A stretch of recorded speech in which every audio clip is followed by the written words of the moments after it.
ক্লাবে। ও তাই নাকি? বেশ, আয় আয়, কি বলবি বল। এই রে, তো বসবো। বস। তোমাকে দেখলেই না কেমন একটু ভয় লাগে আমার। কি রাচুদা, উস্তাদ এক সময় এখানকার দাপিয়ে বেড়ানো মস্তান ছিল বে। বাবা রে, শুধু তাই বুকাচুদা, যত এই গ্রামে হাঁস মুরগি বদনা ছাগল ভেড়া আসলা ফয়ু টিকটিকি যা চুরি করেছে সব আমাদের উস্তাদ বে।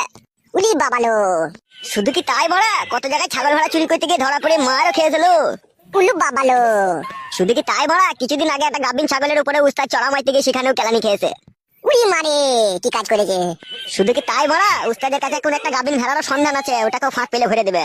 উড়ি বাবালো, কি উস্তাদের মারা ভেড়া কেউ ছাড়ছে না। শুধু কি লাউড়া তাই, উস্তাদ এখন তোর বইয়ের দিকেও নজর দিয়েছে। না না, এটা সম্পূর্ণ মিথ্যা কথা লাগে উস্তাদ। ঠিকই বলছে বে ও। মাগো, ওইরকম করো না উস্তাদ, নাই ছাই একটাই বউ, কত কষ্ট করে বিয়ে করেছে। ভালো করেছিস বে বোকাচোদা, ভালো করেছিস তো, বিয়ে করেছিস, ভালো জিনিস তো। তোর বউ মানে তো আমাদের বউ দিবে, একটু মাঝে সাঝে গিয়ে একটু পাঁজরে পাঁজরে দিয়ে বসে একটু গল্প করবো, তো কি আছে বে। উলো বাবালো, কি ডেঞ্জার লোক লোক তুমি।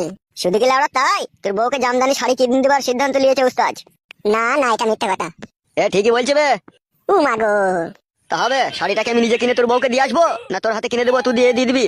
শাড়ি না দিলে হইতো না, আমার